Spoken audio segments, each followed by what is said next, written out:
아멘. 은혜로 찬양 감사드립니다. 우리 앞뒤 좌우로 인사하겠습니다. 우리 서로 악수하시면서 예수님의 사랑으로 사랑합니다. 예수님의 사랑으로 사랑합니다. 자, 무더운 날씨 가운데 건강 지키시고 믿음 지키시고 늘 충만한 생활 되시기를 소원합니다. 자, 누가 만든 얘기입니다. 실제로 그랬다는 것이 아니고 조직폭력배 3명이 예수님과 함께 같은 방을 쓰게 됐습니다. 같이 감옥에 갇히게 됐습니다. 자, 분명히 만든 얘기라고 했습니다. 자, 한 5년을 같이 지내게 되었습니다. 자, 어떻게 됐을까요? 어떤 변화가 일어날 거라고 예상이 되십니까? 자, 조직폭력배가 변화를 받을까요? 아니면 예수님이 조직폭력배를 닮아가지는 않았을 것 같고. 자, 다 거의 모두 다 우리들은 비슷한 답을 할 겁니다. 당연히 예수님과 같이 있었으면은 아무리 그 흉악한 사람이라고 할지라도 그 많은 시간을 통해서 예수님께 감화받고 변화받고 예수님처럼 어느 정도인지 모르겠지만 같은 그 방향으로 닮아갈 것이라고 생각을 할 것입니다. 그러니까 예수님과 함께하면은 예수님의 가치관, 예수님의 관심사항, 예수님이 생각하는 거 그런 걸 통해서 영향을 받고 자기들이 가지고 있었던 잘못된 생각을 내려놓고 변화를 받을 것이라고 생각을 하고 기대를 할 것입니다. 실제로 제자들은 예수님과 3년 생활을 같이 하면서 그리고 그 이후에 예수님으로 인해서 많은 변화를 받았습니다. 자, 하나님은 이런 일들을 하십니다. 그래서 우리가 하나님과 함께할 때 우리의 생각도 또 좀 만지시고 또 변화시키시고 새롭게 해주시고 그래서 가치관 또 신앙생활 모든 것을 새롭게 하게 만드셔서 예수님을 닮아가는 이런 모습으로 우리를 만드시는 역사가 우리에게 있는 줄로 믿습니다. 자, 오늘 본문은 베드로가 로마 장군이었던 고넬료를 만나는 과정에서 나오는 장면입니다. 사도행전 10장에 들어서서 드디어 이제 복음이 이방인에게 전해지는 역사가 나오기 시작한 것입니다. 그런데 우리가 잘 아는 것처럼 유대인들은 이방인을 그렇게 달갑게 생각하지를 않았습니다. 베드로도 예수님의 수제자였던 베드로 자신조차도 이 일에 대해서 별로 적극적이지 않았습니다. 그러나 오늘 사건을 통해서 베드로가 생각을 바꾸고 새롭게 되는 또 귀한 또 은혜를 경험하게 됩니다. 자, 특별히 이스라엘 사람들, 본인들은 유대인이고 그리고 다른 사람들은 이방인입니다. 이방인이란 말 자체가 그 말 속에 굉장히 그런 그 선입견이 있습니다. 이방인이라는 게 모든 나라 사람들을 말하는 겁니다. 그런데 이제 딱 둘로 구분을 하는 겁니다. 이스라엘 사람이냐 아니냐로만 구분을 하는 겁니다. 그 말 속에서 그 이방이란 말 속에서 그 이스라엘 사람들의 유대인의 뿌리 깊은 선민 사상과 선입견이 있다고 볼 수가 있습니다. 예수님의 수제자였던 베드로도 이 부분을 그냥 넘어가기가 쉽지 않았습니다. 그래서 하나님이 어떤 특별한 일을 하신 것입니다. 베드로가 기도 중에 환상을 보았습니다. 아마 식사 때가 되었습니다. 근데 기도를 하고 있었는데 하늘에서 그릇 같은 것이 보자기 같은 것이 내려왔습니다. 근데 거기에 짐승들이 있는데 그 짐승들은 이스라엘 사람들이 유대인들이 부정하다고 생각하는 짐승이었습니다. 율법에 의하면은 정결한 짐승, 부정한 짐승 이렇게 구분이 되어 있는데 이런 부정한 짐승으로 되어 있고 또 그 짐승을 잡아먹으라 그런 거 보니까 살아 있었던 것 같습니다. 그러니까 살아있는 부정한 짐승을 그것도 살아있는 것을 잡아먹으러 하니까 베드로는 거기에 대해서 이렇게 대답을 합니다. 주님, 제가 여태까지 정결한 음식을 먹고 율법을 잘 지키며 생활했는데 이런 부정한 음식을 제가 먹다니요. 제가 이렇게 속된 것을 먹을 수 없습니다. 자, 이것은 이스라엘 사람으로서 당연한 대답이고 반응입니다. 또 그렇게 말해야 됩니다. 그런데 하늘로부터 들려지는 음성은 전혀 예상 밖의 대답이 들려집니다. 15절에 하나님이 깨끗게 하신 것을 내가 속되다 하지 말라. 무엇이 깨끗하고 무엇이 부정한가? 그거 하나님이 정하시는 거거든요. 하나님이 기준이거든요. 근데 하나님이 깨끗하다고 하는 것을 왜 베드로 내가 속되다고 부정하다고 하느냐? 베드로가 잘 이해가 되지 않습니다. 근데 이 환상이 똑같은 내용이 3번이나 있게 됩니다. 그래서 이렇게 3번씩이나 도대체 무슨 뜻인가? 이렇게 이해가 안 되는 그 순간에 이방인 그 로마의 장군이었던 고넬료로부터 사람이 찾아오게 됩니다. 이방인을 만나게 되는 거죠. 이스라엘 사람들은, 특별히 유대인들은 이방인을 만나는 것이 그렇게 달가운 것이 아니었습니다. 그래서 베드로는 직감을 했습니다. 아, 이방인을 만나고 이방인에게 하나님께서 어떤 메시지를 주시는 것이구나 생각을 하고 이제 고넬료 집으로 가게 됩니다. 만나서 감동을 받아가지고 예수님의 복음을 전합니다. 그런데 고넬료가 또 기쁘게 이 복음을 받아들입니다. 그리고 예수 믿기로 작정을 합니다. 그리고 거기서 세례를 받고 예수를 믿는 그 말씀 들을 때에 성령이 고넬료에게 임하는 것을 보게 됩니다.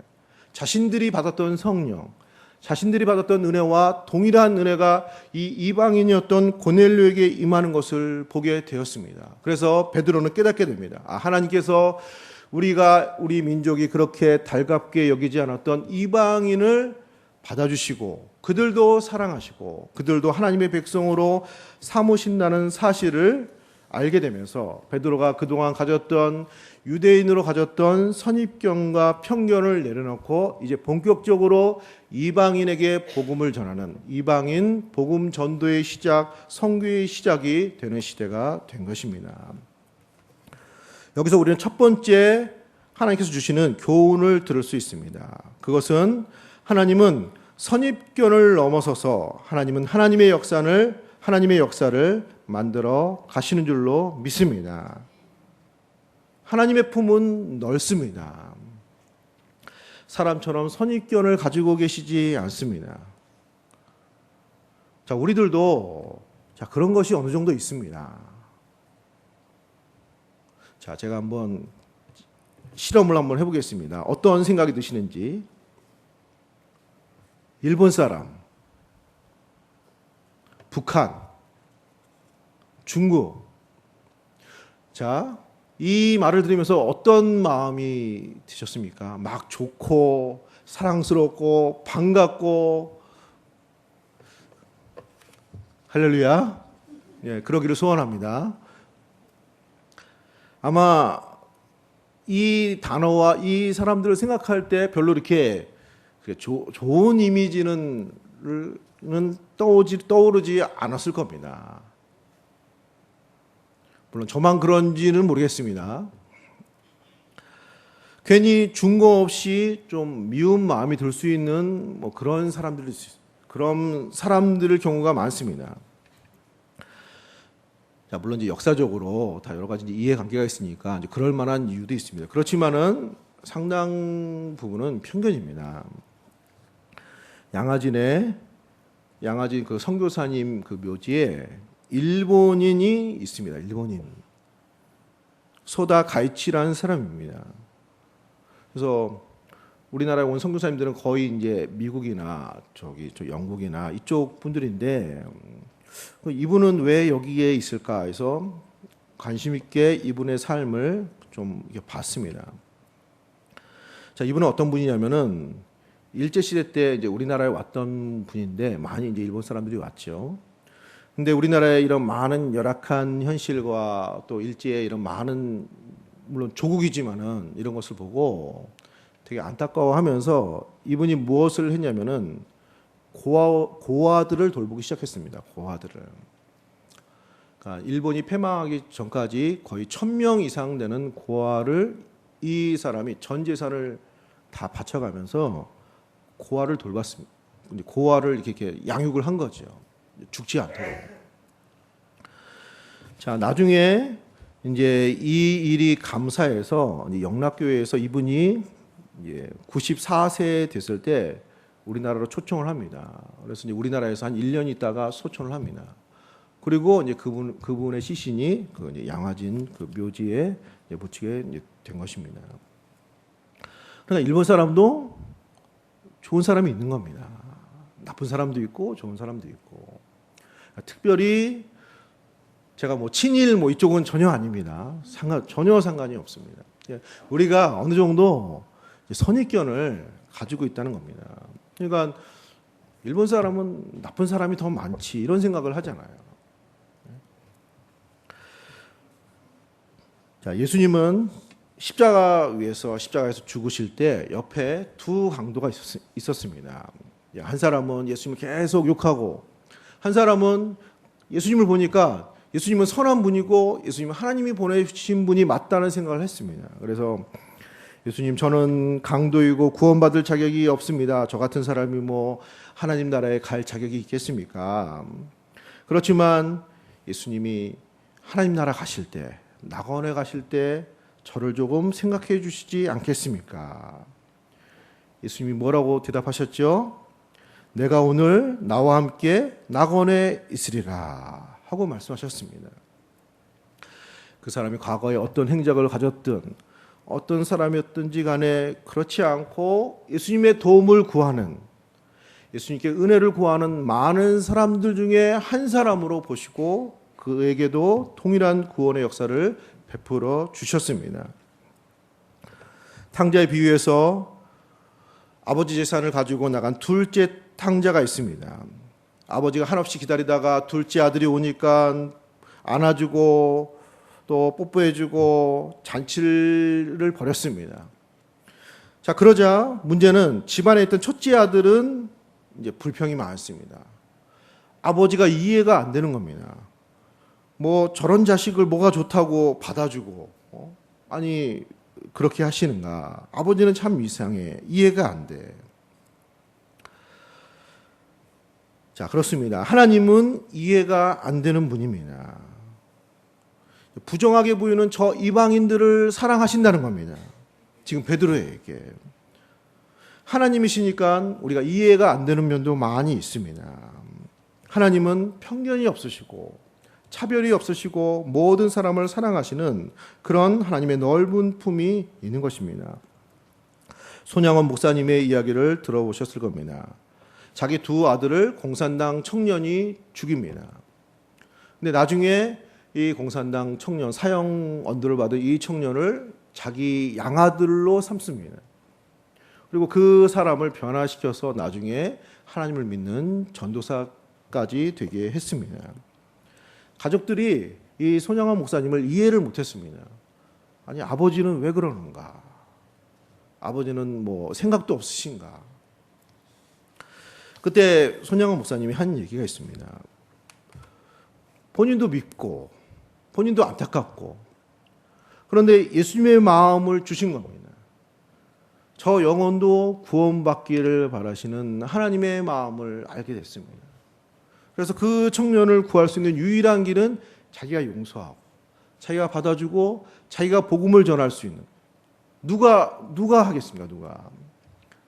자기가 유일한 길이라고 생각을 하고 그 하나님의 뜻을 받들어서 이런 모든 일을 다 내려놓고 그 사람을 양아들 삼아서 변화시키기로 했다고 그런 간증을 한 적이 있습니다. 사랑하는 성도님들, 우리들도 이런저런 편견과 선입견이 있습니다. 우리 주님을 본받아서 모든 것을 내려놓을 수 있는 은혜가 있으시기를 소원합니다. 미움을 내려놓고 편견을 내려놓고 선입견을 내려놓아야 합니다. 유대인에게 있었던, 그래서 제자들에게 있었던 그런 선입견과 편견이 하나님의 나라의 역사에 걸림돌이 되기 때문에 특별히 베드로를 정해서 특별하게 이런 역사를 베풀어서 하나님은 모든 사람들에 대해서 어떤 선입견과 편견을 가지지 않고 그들을 사랑하시고 그들을 축복하시며 그들을 구원하시기를 원하신다는 사실을 보여주신 것입니다.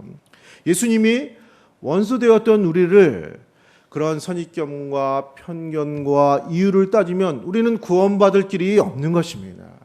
그러나 모든 것을 용서하시고 우리를 원수되었던 우리를 사랑하셔서 그분이 피를 흘리시고 십자가에 죽으시고 부활하심으로 말미암아 우리를 하나님의 자녀 삼아 주신 줄로 믿습니다. 우리가 그분의 제자입니다. 그래서 우리들도 베드로처럼 내려놓을 수 있습니다.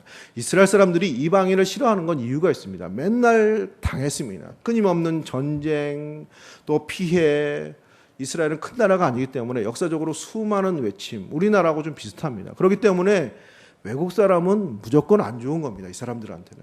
그런 역사적인 배경이 깔려 있습니다. 그럼에도 불구하고 베드로에게 하나님 말씀하시고 내가 가지고 있던 모든 선입견과 모든 편견을 내려놓고 그들에게 사랑을 베풀고 복음을 전하라고 말씀을 하신 것입니다. 우리들도 이런 주님의 뜻을 받들어서 우리가 가지고 있는 모든 편견과 선입견을 내려놓고 주님의 뜻을 따를 수 있는 귀한 신앙생활 되시기를 소원합니다. 두 번째로 이제 고넬료라는 사람을 생각해 보고자 합니다. 여기 이달리아 부대의 군대의 백부장, 즉 로마의 군대의 장교입니다. 그런데 이 사람을 보면 2절에 그가 경건하여 온 집안과 더불어 하나님을 경외하며 백성을 많이 구제하고 하나님께 항상 기도하더니, 로마 사람인데 이방인인데 하나님께 기도하고 구제도 하고 마치 신앙생활 잘하는 사람처럼 보입니다. 어떻게 그렇게 하나님을 잘 믿는 사람처럼 보일 수 있을까? 로마 사람은 로마의 신이 있습니다. 그들의 이제 우상이 있는데 하나님께 기도하고 마치 경건한 유대인의 모습과 같은 모습입니다. 자, 이 사람은 어떻게 이렇게 하나님을 믿고 섬기는 사람이 될 수 있을까? 당시에 그 유대인들은 로마 제국 곳곳에 이렇게 흩어져 있었고 유대인들이 모인 곳에는 회당을 지었습니다. 그래서 예루살렘에 가가지고 제사를 못 드리니까 모여가지고 구약 성경을 낭독하고 또 그 말씀의 뜻을 살피고 기도하고 서로 권면하는 오늘날 예배와 비슷한 이런 회당 중심의 신앙생활을 했습니다. 근데 이런 유대 교회에 대해서 주변에 있는 많은 사람들이 감화를 받았습니다. 일단은 도덕적으로 윤리 수준이 높고 또 가정을 지키는 한 남자 한 여자 이런 생활, 그리고 또 이런 모든 유대인들의 이런 행실을 보면서 구약에 나오는 하나님에 대한 이런 믿음이 생기기 시작했습니다. 그런데 문제는 유대교로 들어가기는 어렵습니다. 왜냐하면은 유대교는 굉장히 엄격한 율법을 가지고 있기 때문에 유대교에 들어오려면은 이스라엘 사람처럼 돼야 됩니다. 그래서 할례도 행하고 절기도 지키고 또 음식도도 가리고 여러 가지 수많은 이런 것들을 지키고 어떻게 보면 거기에 이렇게 합격을 해야 그래야 유대교 안으로 들어올 수 있습니다. 이제 그 사람들이 개종한 유대교인들인데 그 사람들의 숫자도 만만치 않게 많았습니다. 문제는 대부분의 사람들은 그렇게 하기는 어려운 것입니다. 그래가지고 그 회당에 모였을 때 뒤에 앉아서 전해지는 구약 성경에 나오는 그 말씀과 그런 내용을 듣고 하나님에 대한 신앙을 가지게 된 사람들이 있었습니다. 그 사람들이 바로 여기 나오는 고넬료와 같은 하나님을 경외하는 사람들입니다. 자, 하나님께서 이방인에게 복음을 전하게 하실 때 많은 사람들이 있었는데 다른 사람들보다도 특별히 회당 뒤에서 그렇게 하나님을 소망했던 하나님을 경외하는 이 사람들에게 특별히 그 중에 고넬료라는 사람을 택해서 복음을 전하게 하시고 그들이 구원받는 역사를 이루게 하셨습니다. 사도 바울도 이런 하나님의 뜻에 따라 처음에 선교를 할 때 1차 복음의 대상은 이 사람들로 타깃을 삼았습니다. 그래서 가는 곳곳마다 회당에 복음을 전하면 정통 유대인들은 바울을 이렇게 거절하지만 그 주변에 있었던 하나님을 경외했던 많은 이방인들은 바울의 복음을 듣고 오직 예수의 이름을 구원받는 이 소식을 듣고 초대교회에 들어오기 시작을 한 것입니다. 자, 우리는 여기서 이 사실에서 두 번째 교훈을 삼을 수 있습니다. 그것은 하나님은 하나님을 소망하는 자들을 결코 외면하지 않고 그 소망을 이루시는 하나님이 되는 줄로 믿습니다. 자, 이 사람들의 생각을 한번 해보시기 바랍니다. 똑같은 하나님을 믿고자 하는 사람들입니다. 근데 이방인이에요. 유대인들이 이방인 싫어해요. 그거 본인들도 압니다. 그렇지만 이스라엘 사람들이 믿는 그 하나님을 믿고 싶은 거예요. 이 하나님이 진짜 하나님이라고 믿겨지는 거예요. 그 로마의 그리스의 신, 여기는 비교가 안 되니까. 근데 그러기에는 이런 모든 걸 내려놓고 그 안에 이스라엘처럼 되기는 너무나도 어렵습니다. 그렇다고 해서 이 소망을 버리고 싶지는 않는 거예요. 그래서 늘 뒤에, 그러니까 비회원으로 뒤에 앉아가지고 아무런 이런 권리도 없이 그냥 이렇게 회당에 모였을 때 들려주는 구약 성경의 이야기, 또 여호와 하나님의 이야기, 이런 기도 생활 뒤에서 이렇게 참여를 한 것입니다. 자, 그럼에도 불구하고 하나님의 은혜 역사는 이 하나님을 경외하는 이 주변에 있었던 이 사람들에게 임하게 된 것입니다. 사랑하는 성도님들, 하나님은 사람을 가리지 않습니다. 어떤 위치도 가리지 않습니다. 하나님을 소망하는 모든 사람들에게 하나님은 은혜 베풀어 주시고 축복하시는 하나님이 되시는 줄로 믿습니다.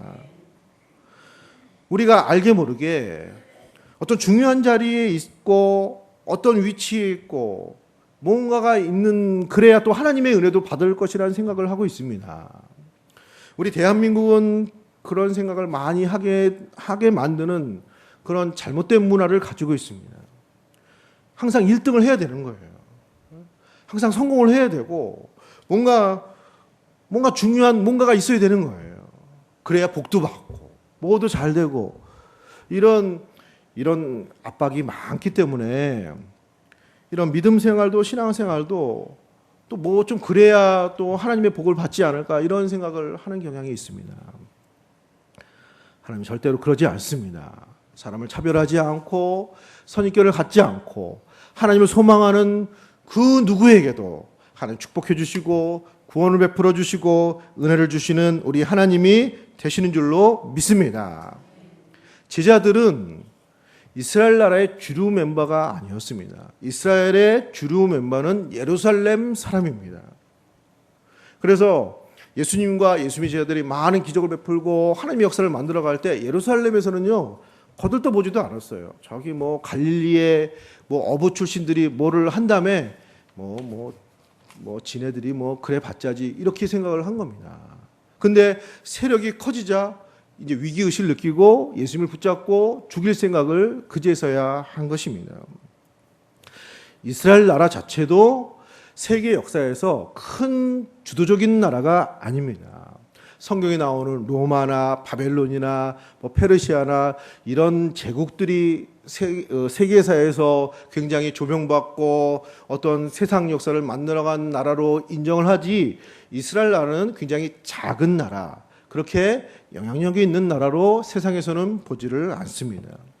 그럼에도 불구하고 하나님의 역사는 이런 제자들을 통해서, 이스라엘을 통해서, 아브라함의 후손을 통해서 하나님은 하나님의 큰 역사를 베풀어 주신 줄로 믿습니다. 사랑하는 성도님들, 하나님이 그렇게 우리를 구분하시지 않게 우리도 사람들을 구분하지 않고 사랑하고 포용하는 주님의 마음을 품고 우리 믿음으로 신앙생활 감당해야 될 줄로 믿습니다. 오늘 고넬료와 베드로는 하나님께서 그런 교훈을 특별하게 주시기 위해서 이런 역사를 베풀어 주신 것입니다. 그래서 이 이후에는 더 이상 이방인에 대한 문제가 문제되지 않고 어떤 신분이나 차별이나 남자나 여자나 아이나 어린이나 이런 것을 구별하지 않고 모든 사람에게 복음이 전해지는 그런 통로가 열리게 된 것입니다. 마지막 세 번째로 기도 가운데 하나님은 역사하게 되는 줄로 믿습니다. 이건 세계 선교 역사에서 굉장히 큰 기념비적인 사건입니다. 사실은 이 사건이 예수님의 수제자가 베드로가 이방인에게 복음을 전하고 세례를 주었다는 건 큰 이런 그 역사의 시작이 되는 것입니다. 자, 이런 큰 역사가 언제 일어났냐 하면은 베드로가 기도하는 시간에, 또 고넬료가 기도하는 시간에 하나님께서 환상을 보여주시고 하나님께서 인도해 주시고 이런 하나님의 역사를 만들어 가셨다는 것입니다. 사랑하는 성도님들, 우리가 기도하는 시간에 하나님의 역사는 나타나게 되는 줄로 믿습니다. 예수님도 늘 기도하는 분이셨습니다. 하나님은 기도하는 사람과 일하시고 기도하는 모든 시간들을 통해서 우리들에게 이루고자 하시는 하나님의 역사, 은혜의 역사, 충만한 역사를 만들어 가시는 그런 하나님이 되시는 줄로 믿습니다. 기도하시는 성도님들 되시고 기도하는 몸된 교회가 되어서 늘 하나님 앞에 쓰임받고 하나님의 충만한 역사를 만들어 가시는 우리의 신앙생활 되시기를 예수님의 이름으로 기도합니다. 우리 시간에 한 목소리로 기도하겠습니다. 하나님 고넬료에게 베드로에게 보셨던 이런 메시지를 오늘 우리에게도 주시고 우리가 마음속에 가졌던 모든 선입견을 내려놓고 우리가 사랑하고 섬기며 우리의 믿음으로 주님의 일들을 감당하는, 또 믿음으로 주님을 본받아가는 우리들의 모든 믿음 생활 되기를 소원합니다. 이 시간에 한 목소리로 기도하겠습니다. 걸어가신 우리 아버지 하나님, 은혜를 주심으로 감사드립니다.